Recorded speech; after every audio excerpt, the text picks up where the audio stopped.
A mysterious sage vanishes into the mountains, leaving behind just 5,000 words that would transform countless lives across millennia. This tiny book, often smaller than your palm, contains wisdom so profound that after 2,500 years, millions still turn to it for guidance on everything from leadership to living with joy amidst chaos.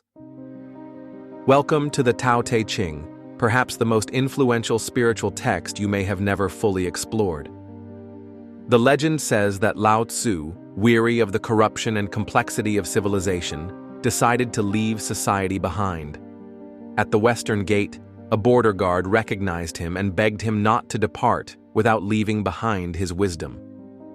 Only then did Lao Tzu pause to write down these brief, enigmatic verses that would change the world. Whether this story is literal truth or meaningful myth matters little. The text itself has stood the test of time, outlasting empires and technological revolutions alike. The Tao Te Ching begins with a warning.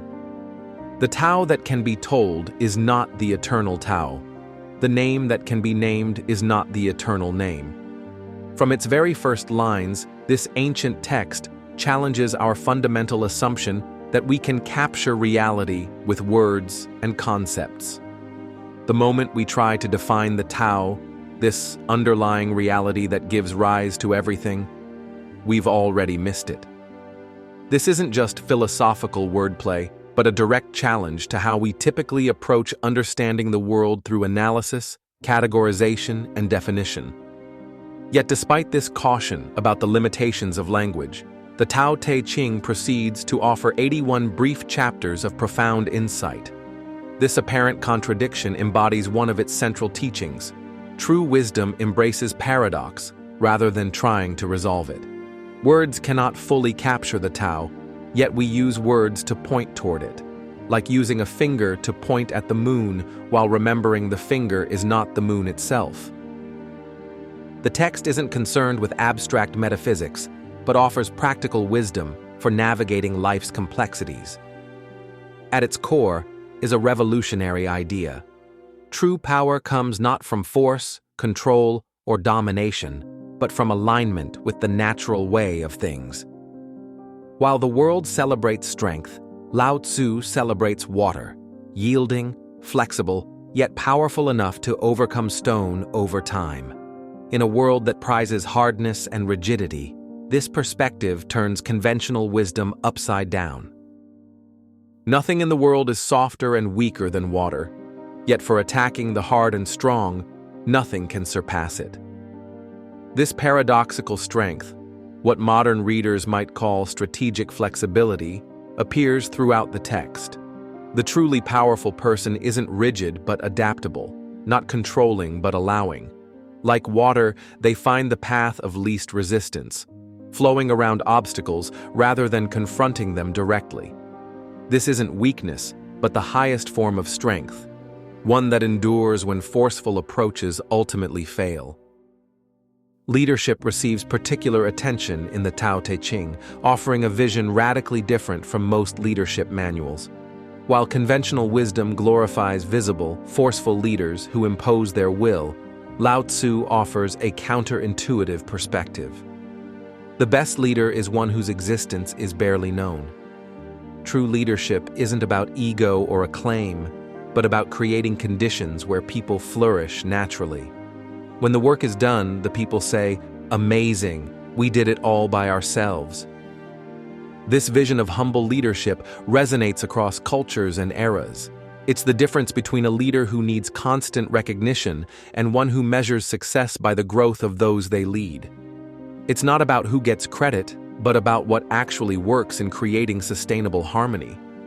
The Taoist leader understands that excessive control creates resistance, while working with natural tendencies creates lasting change. This isn't passive leadership, but something far more subtle, the art of working with natural tendencies rather than against them. Governing a large country is like cooking a small fish. Too much handling will spoil it. Excessive control, micromanagement, and intervention often create the very problems they aim to solve. The wise leader knows when to act decisively, and when restraint is the more powerful choice. They understand timing, when conditions are ripe for action, and when patience will yield better results. The Tao Te Ching consistently challenges our quest for more knowledge, more possessions, more achievement. Those who know do not speak. Those who speak do not know. Real wisdom manifests not in clever words, but in how one lives. To know that you have enough is to be rich. True wealth isn't accumulation, but contentment with what is. In our consumer culture driven by insatiable wanting, this ancient perspective feels both challenging and liberating. This theme of sufficiency runs counter to our economic systems, built on the assumption that human wants are unlimited. What if the path to real abundance isn't through acquiring more, but through wanting less? What if contentment is available not when we fulfill all desires, but when we learn which desires truly matter? The Tao Te Ching suggests a radical reassessment of what constitutes the good life. Perhaps its most radical teaching concerns action itself. In a world that prizes constant activity and visible effort, Lao Tzu introduces Wu Wei, often translated as non-action or effortless action. This isn't laziness or passivity, but action that flows naturally without force or struggle. It's the difference between fighting against the current or skillfully navigating with it. It's the difference between the strained effort that exhausts and the aligned effort that energizes. Do nothing, and nothing is left undone. This seeming paradox points to action aligned with nature's own momentum. The skilled carpenter doesn't force the wood, but works with its grain. The master musician doesn't struggle with the instrument, but becomes one with it. The wise leader doesn't impose artificial order, but nurtures what naturally arises. Think of the difference between pushing a boulder uphill versus guiding it along its natural downward path. Both involve the boulder moving, but one works with gravity while the other works against it. In practical terms, Wu Wei might manifest as the writer who stops struggling with writer's block and takes a walk in nature, only to have inspiration flow effortlessly upon return. Or the manager who creates the right conditions for team creativity rather than demanding innovation through force. Or the athlete who enters the zone, where action flows without conscious striving. These moments of effortless effectiveness reveal what's possible when we stop forcing and start flowing. The text repeatedly returns to images of the uncarved block, the unhewn wood, and the infant child, symbols of our original nature before being shaped by social conditioning. Return to the state of the uncarved block, Lao Tzu advises. Beneath our carefully constructed identities lies something simpler, more authentic, and more powerful. Before we were told who to be and how to act, we possessed a natural spontaneity and presence. The Taoist path isn't about adding more complexity but returning to this original simplicity. This doesn't mean rejecting all social development or living without skill.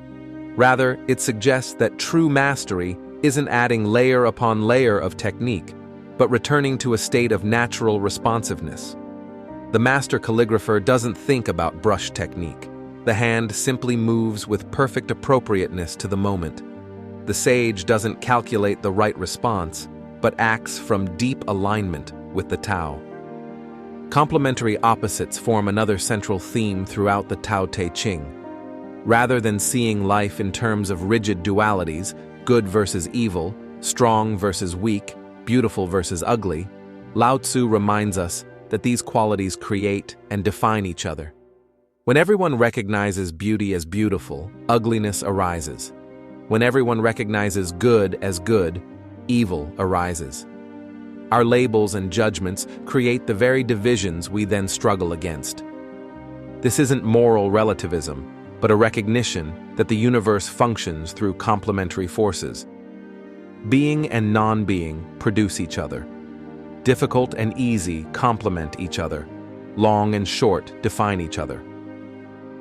What we perceive as separate opposites are actually interconnected aspects of a unified reality.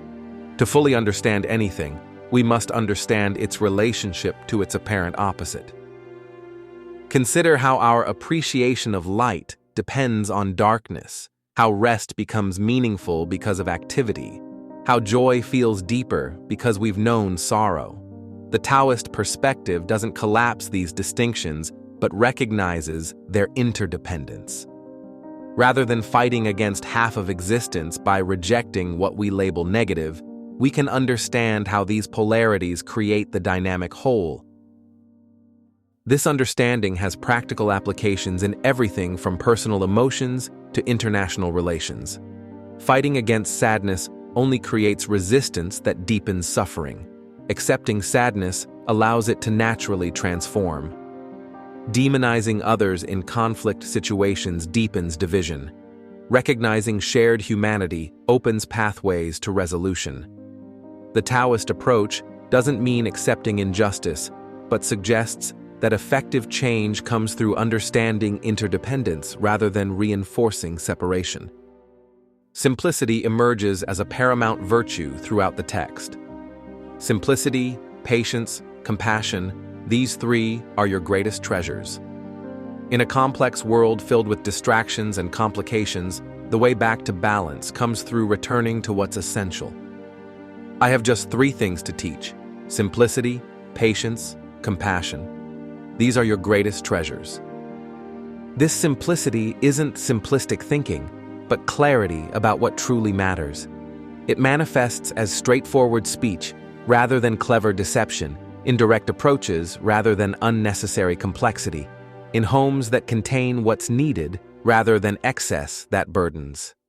The sage reduces and reduces until non-action is achieved, eliminating the unnecessary until what remains is pure and essential. The Tao Te Ching offers particular wisdom regarding desire and ambition. There is no greater misfortune than not knowing what is enough. There is no greater fault than the desire for more. Our endless wanting creates our suffering. The alternative isn't suppressing desire, but finding contentment by aligning with our true nature. The text describes the sage as one who puts himself last and yet finds himself in the foremost place. By releasing the desperate grasping for recognition, wealth, or power, they paradoxically receive what others chase but never catch. This teaching confronts our assumption that fulfillment comes through acquisition and achievement. What if our striving actually takes us further from what we seek? What if our culture's emphasis on ambition and desire fulfillment actually creates the very discontent it promises to resolve? The Tao Te Ching suggests a radical alternative, that contentment is our natural state when we stop disrupting it through excessive wanting. Death receives unflinching attention in several passages.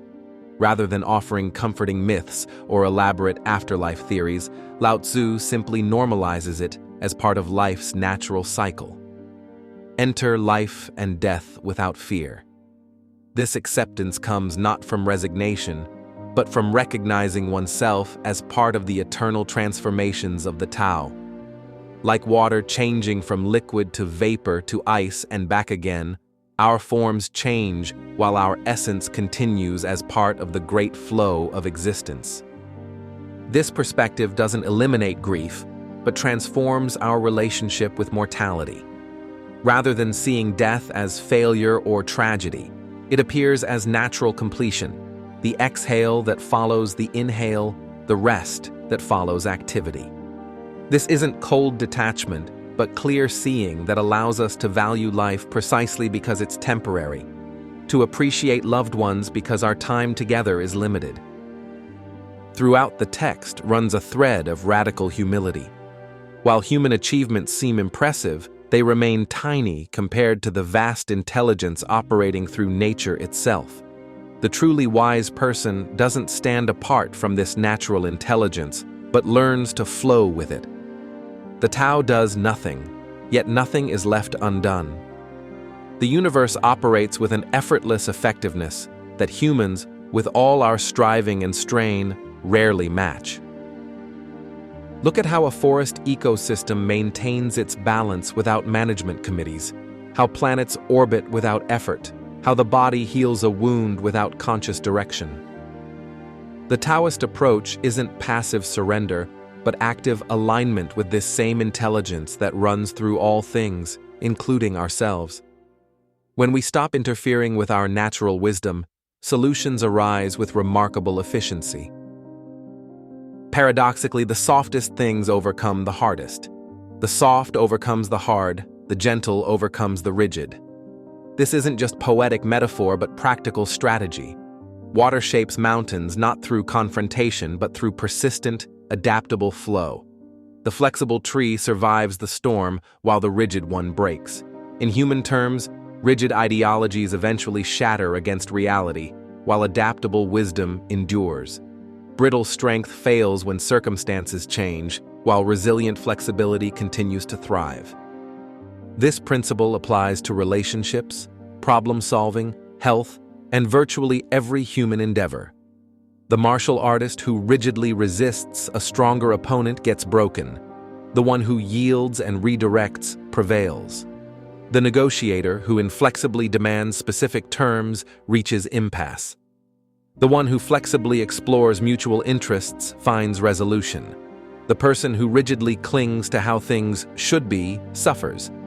The one who adaptably responds to reality as it is finds peace. The Tao Te Ching doesn't offer a systematic philosophy or a set of commandments. It presents observations about how things work, insights that we're invited to test against our own experience. Does force really create lasting change, or does it create resistance? Does external achievement really bring fulfillment, or does it create new cravings? Does controlling others lead to harmony or to rebellion? The text doesn't demand belief, but invites investigation. Its approach to ethics is equally pragmatic. Rather than imposing rigid moral rules, it suggests that living in harmony with our nature naturally produces virtuous conduct.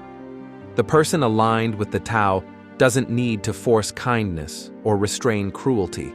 Their actions naturally benefit others. The highest virtue is not virtuous, and that is why it is virtue. The lowest virtue holds to virtue, and that is why it is not virtue. True goodness flows spontaneously rather than from calculation or obligation. This natural virtue manifests as generosity without recognition seeking, honesty without moral superiority, courage without bravado. The sage does good but does not take credit, and accomplishes without dwelling on it. Their ethical life doesn't depend on rules or rewards, but emerges from their alignment with the way things naturally work. They understand that harming others ultimately harms oneself, not through supernatural punishment, but because separation from others is an illusion. Perhaps the text's most subtle teaching concerns how change happens. True transformation doesn't come through dramatic intervention or revolutionary upheaval, but through subtle influence over time. The journey of 1,000 miles begins with a single step. Nature doesn't hurry, yet everything gets accomplished. The most profound changes often happen gradually, almost imperceptibly, until suddenly a tipping point is reached. Consider how water gradually shapes stone, how small habits eventually determine health, how cultural attitudes shift slowly until radical change seems obvious in retrospect. The Taoist approach to change honors this natural progression rather than demanding instant transformation. The softest things in the world overcome the hardest things in the world. Patient persistence accomplishes what forceful intervention cannot. For modern readers accustomed to instant results, this patience feels revolutionary. The Tao Te Ching reminds us that the most powerful forces, water shaping stone, plants growing through concrete, cultural change emerging from small acts, operate gradually but inexorably.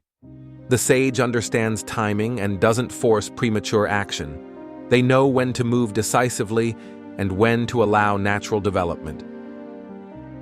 This ancient wisdom speaks directly to our contemporary challenges. In a world of environmental destruction, it reminds us that we cannot conquer nature but must learn to work with it.